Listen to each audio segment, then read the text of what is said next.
precordial, entonces, que les decía a las chicas que vamos a hacer tipo un repaso de dolor precordial y después vemos síndrome coronario agudo y crónico, pero quiero que les quede algunos conceptos que me parece que, nos parece con Eve que había quedado así como medio flojos. Dolor precordial. Si examinas a un hombre porque está enfermo del corazón y tiene dolor en los brazos y en el pecho y en un costado de su corazón, la muerte lo amenaza. O sea, si vamos a esperar que tenga los síntomas cardinales y... Hay alguien que quiere entrar, ¿no?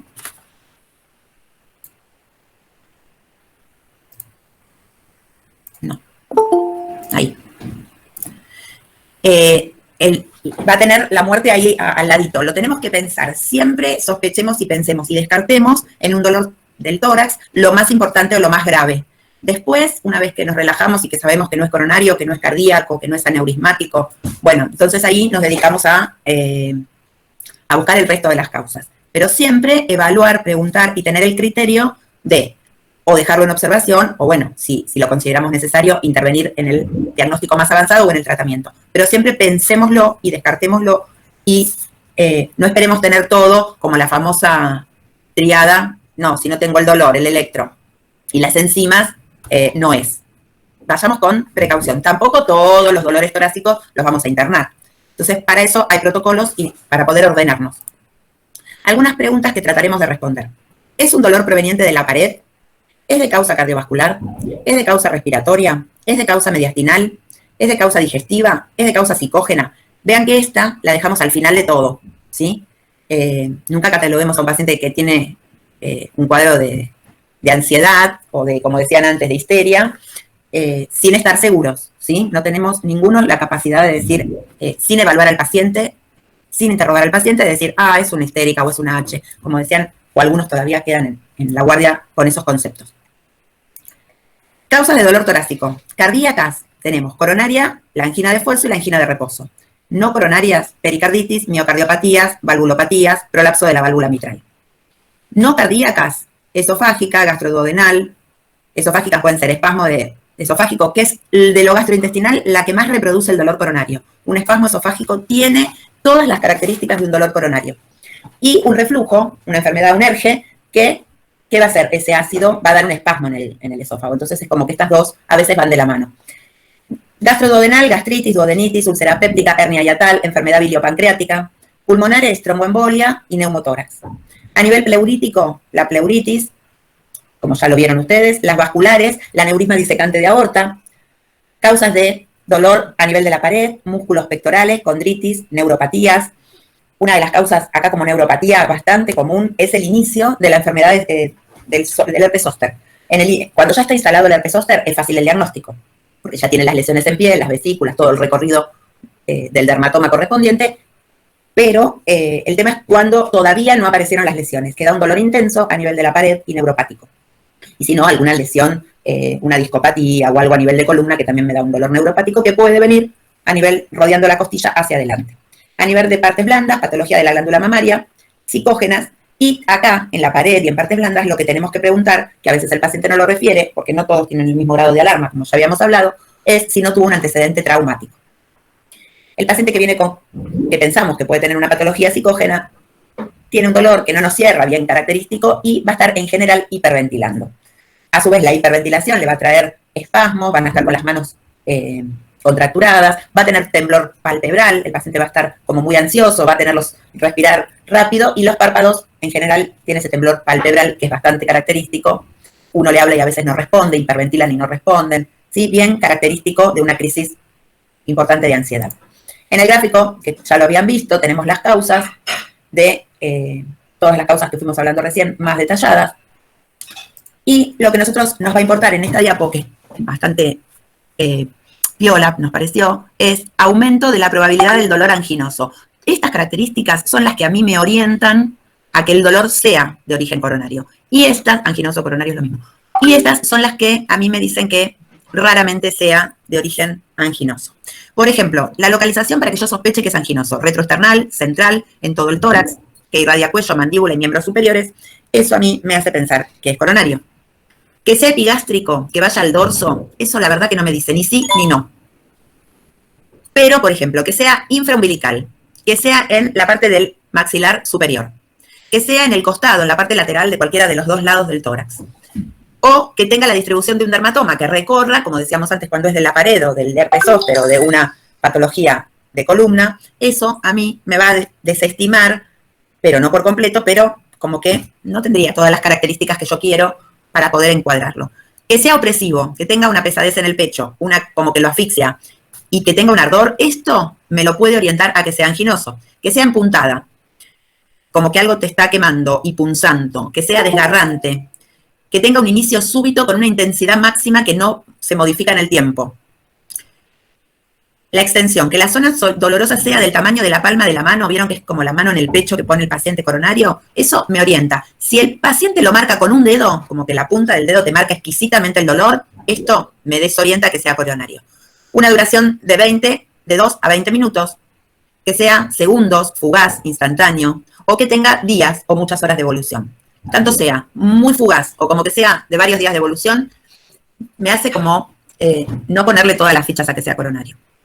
El factor precipitante, un esfuerzo físico, en especial, y si no luego de comer o con el frío. Esto me habla de que sea coronario.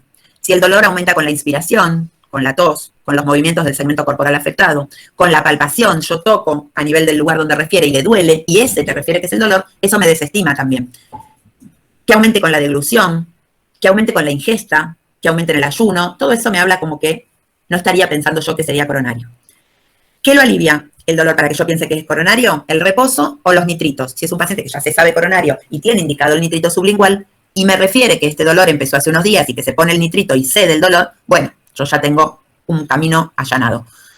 Si dice que respira hondo y le pasa, que tose y le pasa, todo eso me desestima. Que come, que vomita y le alivia, que toma un antiácido, que toma un analgésico y le pasa, todo eso me desestima que sea coronario. Si acompañan al dolor una sudoración fría o una pérdida de conciencia, también puedo pensar que es coronario. Si el dolor está acompañado de tos, ¿vos tenés clase? Si el dolor está acompañado de tos, mareos, pirosis, regurgitación, vómitos, diarrea, melena, enterorragia, fiebre, coluria, ictericia, ¿qué necesitas? Todo eso me desestima que sea coronario. Esta diapo es como que ya la tienen bastante en claro. ¿Qué vamos a ver? Como dijimos antes, la localización, la intensidad, la irradiación, cuánto le duró, qué carácter tiene, qué circunstancias de aparición, qué condiciones lo atenuan y qué síntomas lo acompañan. ¿Sí? Lo que vimos antes. Vamos a interrogar también al paciente si tiene factores de riesgo, pero que no los tenga no descarta que pueda tener un evento coronario. Piensen que los pacientes jóvenes no necesariamente tienen que tener factores de riesgo y puede ser que tengan solo el antecedente familiar. Factores de riesgo eran hipertensión, diabetes, tabaquismo, dislipemia, hiperuricemia, sedentarismo y estrés. Que tenga antecedentes cardiovasculares, antecedentes de IAM, antecedentes de angina estable y que se transforme en una inestable, antecedentes de cirugía de revascularización miocárdica, angioplastías y estudios positivos para isquemia. Un paciente que lo están estudiando y que tiene, por ejemplo, una perfusión miocárdica o tiene una ergometría que dio alterada y que lo están estudiando y en el medio de su estudio presenta dolor, bueno, esto va a ser un antecedente importante. Todo esto es lo que tenemos que evaluar en la anamnesis. Preanalítico va a ser todo lo que yo interrogue, porque en el analítico voy a hacer el electro y las enzimas. Esta es una clasificación que en realidad en una época, la de Diamond y Forest, se dividían en angina típica, atípica y dolor no anginoso. Ahora nosotros la que usamos, la de CAS, es la que vimos cuando vimos síndrome coronario, las anginas definidas, la probable y el dolor no isquémico. Todos estos son patologías que no son solamente las cardíacas y que vamos a ver la localización, qué lo agrava, qué lo atenúa, como para que lo lean y se orienten a todo lo que tenemos que preguntar sí o sí, la localización, el agravante, el atenuante, los síntomas asociados, y en base a eso lo que vamos a evaluar, pedirle o no pedirle. ¿Qué probabilidad hay, interrogando y haciendo la anamnesis, de que este paciente tenga una enfermedad coronaria? Si el paciente es joven, que tiene entre 30 y 40 años, que haga un evento coronario y que sea asintomático, en el hombre tiene un bajo porcentaje y en la mujer menor aún. ¿Por qué? Porque es joven, tiene estrógenos y tiene bajo porcentaje. Pero miren, que es lo único que quiero que se acuerden de este gráfico, cómo con lo que sea típico y atípico cambia la probabilidad y cómo aumenta la probabilidad de que sea acá, que sea el infarto, ¿sí? Con la edad y con el sexo predomina en el hombre, predomina en pacientes añosos y predomina en lo típico y en lo atípico. En los no anginosos, el hombre tiene un porcentaje, la mujer no tiene prácticamente asintomático evento coronario, pero lo importante acá evaluar es esto, la probabilidad en la atípica, pero fundamentalmente en la típica, cómo aumenta con los años, aunque no tengan factores de riesgo. ¿Por qué? Porque todos, durante su vida, la mayor parte, no todos, el 80 o 90%, presentan algún factor de riesgo.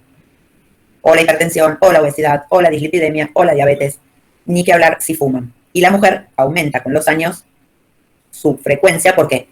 Porque pierde la protección de los estrógenos con la edad. Sacando que sea un evento coronario, vamos a tener una pericarditis, que me puede dar un dolor torácico, pero que tengo, que es la aparición es progresiva, fue aumentando, no se irradia, y para diferenciarlo bien del otro, tiene fiebre. Entonces, un paciente con dolor precordial, fiebre, que alivia con los AINES, voy a tener que descartar una pericarditis. Que voy a tener que descartar también, si es un paciente con dolor torácico y fiebre, una patología respiratoria aguda. Pero este paciente de la pericarditis no va a tener tos ni expectoración, y el dolor no va a ser en puntada de costado como pensamos en una neumonía. Después, en el infarto, bueno, es todo lo que nosotros vamos a ir viendo. La aparición en general es posesfuerzo. La localización en general es precordial. Esto habla de un dolor típico, ¿no? Irradia brazo izquierdo, maxilar inferior y epigastrio. Náuseas, vómitos, intensidad es severa o grave. Y lo único que lo calman es cuando ya lo tenemos en el shock room y son los opiáceos o los vasodilatadores coronarios como la NTG. Otra de las causas cardíacas del dolor torácico es la aneurisma de aorta. Tiene una aparición brusca, la localización también es precordial, irradia a dorso y vamos a tener deficiencia en los pulsos periféricos. Esos pulsos van a ser leves, la intensidad es grave, el paciente refiere el mismo dolor que en un infarto y también solo se atenúa con los opiáceos.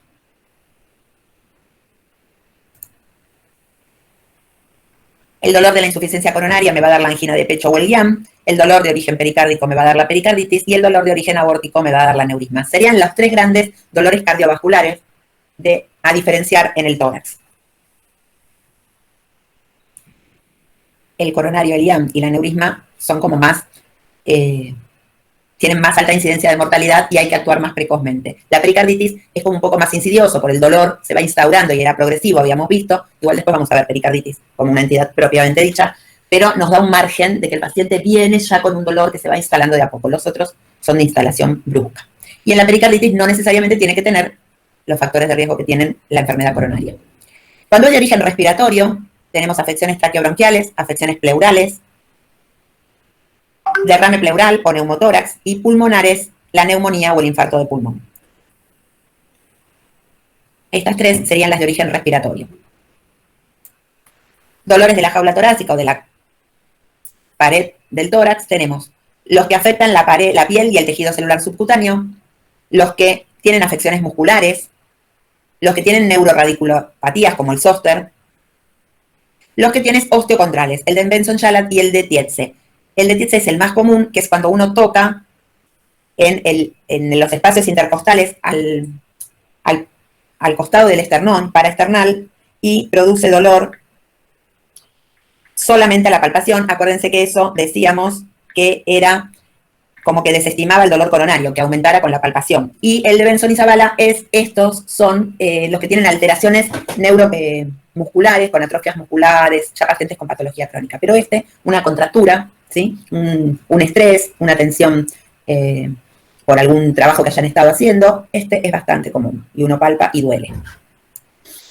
¿Qué vamos a buscar en estos pacientes? Entonces, vamos a ver, en el examen físico, esto siempre tratamos de que les quede bien claro y lo preguntamos. Después de que hacen la anamnesis, sobre el motivo de consulta y sobre los antecedentes propios y familiares, vamos al examen físico. ¿Qué es lo primero que hacen? Los signos vitales. Una vez que tenemos los signos vitales, vemos los pulsos periféricos. Y auscultamos. Los soplos, vamos a ver, auscultar si tiene soplo carotidio, si tiene soplo femoral.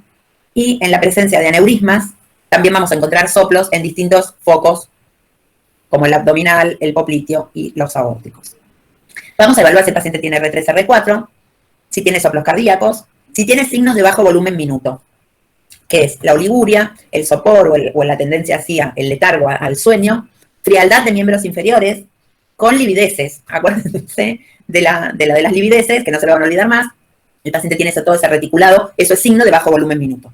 Y signos de congestión pulmonar. ¿Por qué? Porque este paciente hace una falla anterógrada cuando tiene el signo de bajo volumen, una falla cardíaca, y signos de congestión pulmonar cuando hace una falla retrógrada, con rales pulmonares, intolerancia al decúbito. ¿Vamos bien? Sí. Igual lo saben todo esto. Capaz que es medio aburrido, pero bueno. Nunca está de más refrescar y que les queden algunos conceptos claros. Bueno, hicimos el examen físico, el anamnesis, hicimos el examen físico. Seguido a eso, vamos a hacer el electrocardiograma. En el electrocardiograma vamos a ver frecuencia, ritmo, la P, el QRS, el PR, el QT y la T, el ST y la T. El eje, si están hipertrofiadas o aumentado el tamaño de las cavidades, y el segmento ST y la onda T y la Q. Fundamentalmente esto para la patología coronaria. Van a tener una clase con Vladimir de repaso de electro, porque el año pasado fue medio fugaz, y le dijimos que les dé eso primero antes de arritmia, que son 2 clases, la de Taki y la de Brady, así que, bueno, van a repasar con Vladimir electrocardiograma. En el electro, ¿qué vamos a ver? Alteraciones nuevas o transitorias, por eso le decimos a los pacientes coronarios que ya tienen antecedentes, que siempre tengan en la billetera o en sus documentos un electro anterior, porque a veces no hay variaciones y a veces sí. Entonces uno lo ve y dice, pero esto ya lo tenía en el anterior y no hay cambios. Y si hay cambios, por mínimos que sean, lo podemos considerar como un evento coronario agudo. Alteraciones de la onda T, trastornos de conducción auriculoventriculares porque se aparecen bloqueos, eso es lo que le decía, que pueden aparecer bloqueos de rama. Y signos de sobrecarga de las cavidades, la hipertrofia y la sobrecarga ventricular. Vamos a ver si el ritmo es sinusal, si tiene arritmias supra o ventriculares. Elevación del ST, simetría o inversión de la onda T. Estas 2 cosas son bastante significativas.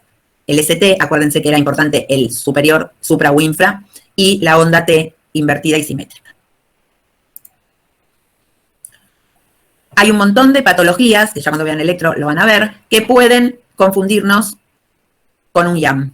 Por eso el infarto, por más que lo veamos en el electro y que tenga el ST bien marcado, tenga la T invertida, tenga todo lo que tenga, lo vamos a complementar con las enzimas. Esta, la anterior no tanto, pero esta es lo que quiero que se lleven el concepto de, siempre que vean a un paciente con un bloqueo de rama izquierda, no vamos a poder considerar si tiene infarto o no, porque el bloqueo de rama izquierda nos tapa la representación del infarto. Entonces, paciente con dolor típico, con enzimas elevadas, y si tiene un bloqueo de rama izquierda, no importa que no veamos lo tratamos y lo consideramos igual. Y el infarto de cara posterior, que tienen que hacerle B7 y B8, que ya lo van a ver con Vlad. ¿Cuándo consideramos que tiene valor diagnóstico el electrocardiograma? Cuando tiene el supradesnivel o el infradesnivel. Cuando tiene la inversión de la onda T, cuando aparecen ondas Q o son más pronunciadas, o cuando veo el trastorno de conducción de bloqueo de rama izquierda. Si el paciente tiene el electro anterior y ya tenía el bloqueo de rama izquierda, voy a estar más atento al resto de los parámetros. Si esto no lo tenía y es agudo, el bloqueo de rama izquierda lo considero tan importante como una elevación o un infradesnivel del ST, si es de aparición aguda. ¿Qué voy a hacer con este paciente? El electro lo tengo que hacer apenas ingresa el paciente, a menos de 10 minutos del ingreso. Lo puedo repetir cada 15 minutos o 30 minutos, si no diagnostiqué en el primer electro. Si en este que repito, durante la primera hora no lo diagnostiqué, puedo hacer un monitoreo permanente, que sería la última opción, y en el otro, tiene todos los síntomas el paciente de dolor, tengo que explorar las derivaciones posteriores, B7 y B8. Otra de las cosas que voy a pedir en este paciente que estoy evaluando con dolor precordial es la placa de tórax. Voy a ver qué silueta, si ya tiene aumentadas las cavidades o no, acuérdense del índice cardiotorácico, pero no está dentro de las normativas del estudio del síndrome coronario. Pero siempre y cuando tenemos un paciente en el shock room, no está de más pedir para ver cómo tiene la silueta cardíaca. ¿Qué voy a pedir en el laboratorio? Los marcadores biológicos de rutina que voy a pedir son la troponina, la CK y la CKMB. Y lo que a mí me importa es la relación de la CPK y la CKMB. ¿Se acuerdan cuánto tenía que ser la relación? ¿Me están escuchando? No pasa nada que no lo sepan, no nada. Sí, se escuchaba, pero yo no me acuerdo. Bueno, mayor entre el 10 y el 15. Pero no estamos evaluando, tranquis. Estamos traumados. ¿Están traumados? ¿En serio? Ay, igual yo ni los veo, si no, ser que les reconozca la voz, no me voy a dar cuenta quién habla, porque no los veo. Bueno, seguimos. Las ventajas es que es rápido, tiene buena relación costo-eficacia y tiene como que retorna rápidamente a los valores normales y podemos evaluar en la evolución en el tiempo. Y las desventajas es, si viene antes de las 6 horas, tiene baja sensibilidad, tiene baja especificidad en la patología, que tiene que ser justo un paciente que tenga patología del músculo esquelético y se infartó, y no me habla de la magnitud, tiene baja sensibilidad. Yo tengo una CPK elevadísima y uno piensa que va a ser un infarto sumamente extenso porque tanta movilización de enzima miocárdica, y no equivale el número a la extensión del infarto. La mioglobina no hay en todos lados, nosotros no tenemos mioglobina, tenemos troponina. Aparece más temprana y si da negativa tiene mucha sensibilidad. Y esta es, hablar de la mioglobina o de la troponina T, para esto es lo mismo. La ventana de tiempo diagnóstica corta, porque sube, pero desaparece antes que la CK. También tiene muy baja especificidad las pacientes que tienen patología del músculo esquelético, incluidas las cirugías, paciente que sufrió una intervención cuanto más traumatológica, o que sufrió un accidente de tránsito, o que sufrió una caída, que rompieron mucha fibra muscular, tiene baja especificidad. Pero no dura más de 6 horas, ¿sí? Como la CPK. Y las troponinas tienen mayor sensibilidad y me detectan, no como la mioglobina, sino como es un poco más y dura hasta 14 días del evento coronario, la puedo tener elevada. Y la baja sensibilidad en la etapa temprana, igual que la CK. Por eso repetimos el par enzimático de la CK y la troponina después de las 6 horas. Bueno, la troponina hacemos dosaje seriado, me habla de lesión aguda o aumento o disminución en el nivel sérico de troponina, lesión crónica, valores estables de troponina. En esta diapo lo que quiero que vean es el límite de detección. Por debajo del límite de detección no hay riesgo, ¿sí? O sea que ningún paciente que tenga riesgo va a estar por debajo de lo que se detecta. Pero sí, todos los que superan el límite superior van a tener patología.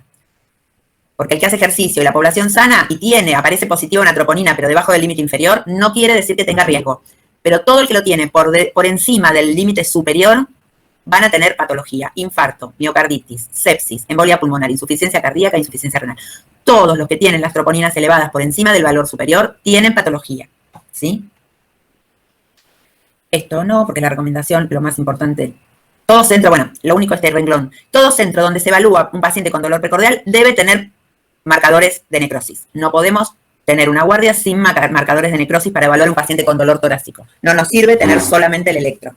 Bueno, después hay unas escalas que no es necesario que las sepan, pero que los orienta a cómo mentalmente, aunque no sepan el número exacto, uno tiene que tener el criterio. Por ejemplo, la historia clínica que tenga alta sospecha, moderada sospecha o poco sospecha. Ahí le ponemos 2 o 1 punto. El electrocardiograma, con una depresión significativa del ST, es altamente sospechoso.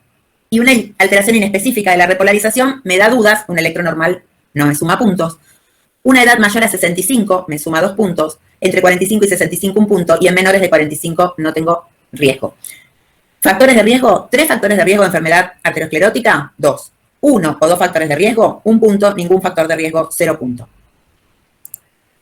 La troponina, 2 veces el valor normal, alto riesgo, 1 vez el valor normal, moderado riesgo, por debajo de lo normal, 0 riesgo. Sumamos, y el que suma 7 puntos o más, altamente sospechoso de enfermedad coronaria.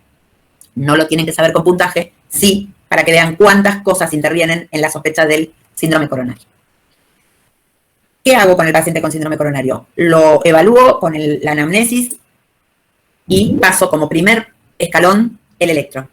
Como segundo escalón, los marcadores bioquímicos. Y como tercer escalón, los métodos de imágenes. En métodos de imágenes tengo ecocardiograma de estrés, si el paciente y la clínica me lo permiten, y si no, la perfusión miocárdica, si la clínica me lo permite, y si no, el que es diagnóstico y tratamiento, que es la cinecoronariografía, que voy a ver la obstrucción arterial. Cuando yo sospecho un paciente con un posible síndrome coronario agudo y tengo un electro sin cambios isquémicos y los marcadores enzimáticos iniciales son negativos, pero clínicamente el paciente tenía una sospecha de síndrome coronario porque el dolor era característico, ¿qué hago? Lo observo y hago el electrocardiograma y los marcadores y me dan negativos, lo paso a estudiar con alguna prueba más profunda. Y si me dan positivos, decido su internación. En este paciente, que no está descompensado, le puedo pedir la perfusión o el ecocardiograma en reposo. Si me da negativo, alta y control. Y si me da positivo, la perfusión miocárdica me habla de que hay una obstrucción, me da positivo, también decido la internación. Para traducirlo a lo que nosotros hacemos. Dolor precordial no traumático, ¿no? Sospecho que es coronario. Hago el electro antes de los 10 minutos de que entró, como dijimos. Alteraciones sistémicas agudas del ST, síndrome coronario definido, lo interno. Alteraciones inespecíficas o crónicas, me da duda, le hago las enzimas, control evolutivo cada 3 y 6 horas. El electro normal tiene baja probabilidad de que sea coronario, pero la clínica me hace sospechar, porque era bien típico, apareció en el esfuerzo, calmó, bueno, otra vez, pido las enzimas y le hago control evolutivo. Es preferible dejar a un paciente en control evolutivo y repetir el par enzima electro a las 3 o a las 6 que mandarlo y quedarnos con esa cosa de duda, nadie les va a decir nada, porque salvo que sea un dolor punzante con un dedo, que tenga tietze, o que tiene un herpes zóster y el dolor es... O sea, siempre con criterio. ¿Tiene criterio clínico? Bueno, lo dejamos, lo observamos, lo esperamos. Nadie le va a decir que esté mal. Y que bueno, para prevenir hay que pensar, para tratar hay que diagnosticar, para diagnosticar hay que buscar, para buscar lo tenemos que pensar. Y en este juego de buscar y pensar y evaluar está el pronóstico del paciente. En estos pacientes es a veces vital que uno lo mande a la casa sin haber hecho el diagnóstico correcto. Bueno, ¿quedó más o menos? Sí. ¿Sí? Sí. Bueno, les mando un besito, que estén bien. Gracias. Gracias. Chao.